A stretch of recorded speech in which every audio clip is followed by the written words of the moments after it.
Hey guys, welcome back to another episode of Listography. School started for me yesterday, so before I get too deep in the weeds, I wanted to get another video up and post it to the channel. This is going to be the shortest video I've done so far. I did the Cars, who have 7 records. Today's band only 6. Going to be talking about Supergrass today, my favorite of the Britpop bands that came out in the early to mid 90s.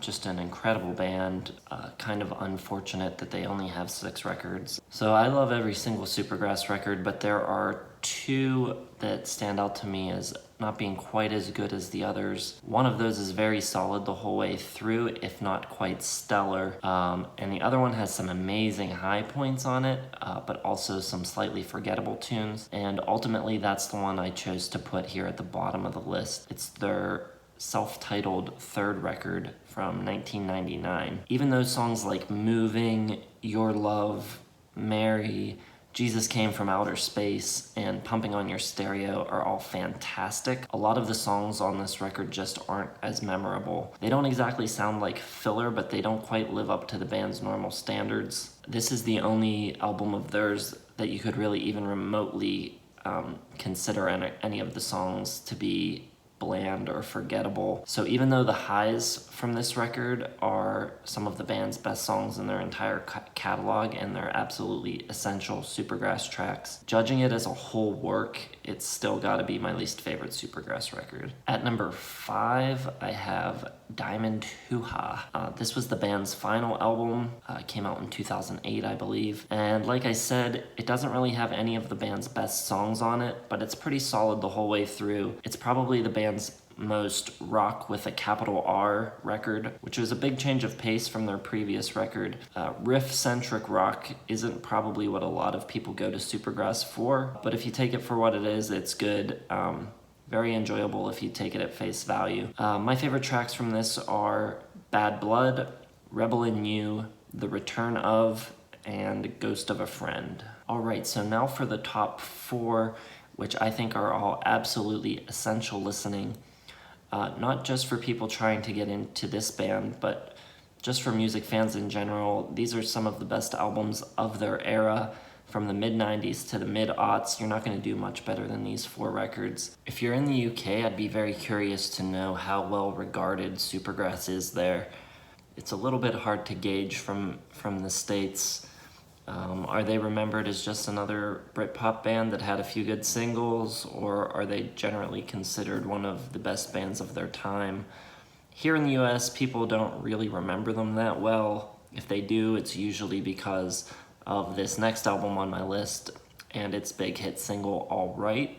And of course, I'm talking about their debut record, I Should Coco, from 1995. The band were still teenagers when they made this record, and they play with reckless abandon on this thing.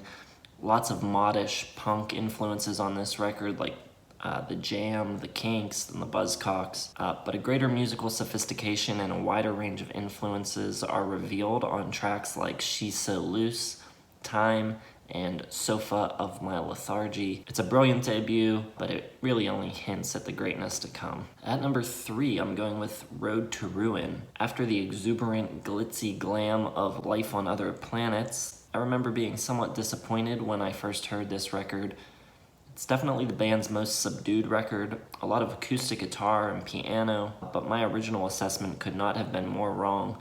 This is an absolutely gorgeously produced record with some terrific songs. It's hard to pinpoint the influences on this record, but it all feels very familiar in the best way possible. The sound of this record is very unique, but at the same time, I think any fan of 70s and 80s rock will feel immediately at home with this record. My favorite tracks are Tales of Endurance, St. Petersburg, Low C, Finn, and Kick in the Teeth, which is more than half of the record, but it really is that good.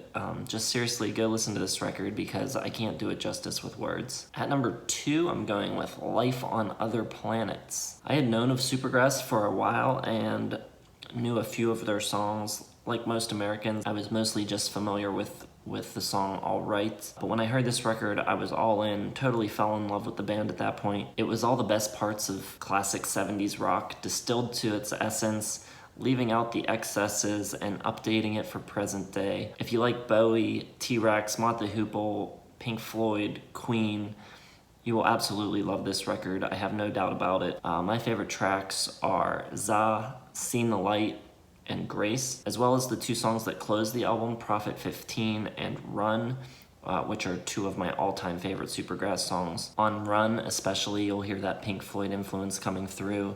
Just an absolutely brilliant track and a great record. And at number 1, going with In It for the Money. It's hard to imagine that Road to Ruin or Life on Other Planets wouldn't be their best record, because for any other band, those would easily be high watermarks. But Supergrass's In It for the Money is an absolutely perfect rock and roll record. It's got all the youthful energy of I Should Coco, but is way more musically sophisticated and nuanced. Some really interesting chord progressions, and the melodies all take really interesting and unexpected turns. The chorus of Richard III has one of the best melodies that I've ever heard in a straight-ahead rock song. Sun Hits the Sky is absolute perfection and shows why I think Gaz Coombs is one of the great rock singers of all time. But you've also got tracks like Tonight, Late in the Day, It's Not Me, Cheapskate, You Can See Me, Hollow Little Rain. Just a ridiculously perfect record. The 90s are probably my least favorite decade of music, but if a few more bands like Supergrass had existed, that might not be the case. So tell me below what your favorite Supergrass records are. Tell me what I got wrong. If you don't know Supergrass, definitely go check them out. I promise you'll love them. And again, anyone watching in the UK, let me know what level of fame and respect this band still holds there. I'm really curious to know. Also, go check out Gaz's solo records. He's got 3 now since Supergrass broke up. They're all really good. They're a little different, a little bit sort of Radiohead-ish, but excellent as well. Hit the like button, subscribe if you haven't yet, and we will see you next time, guys. Thanks for watching.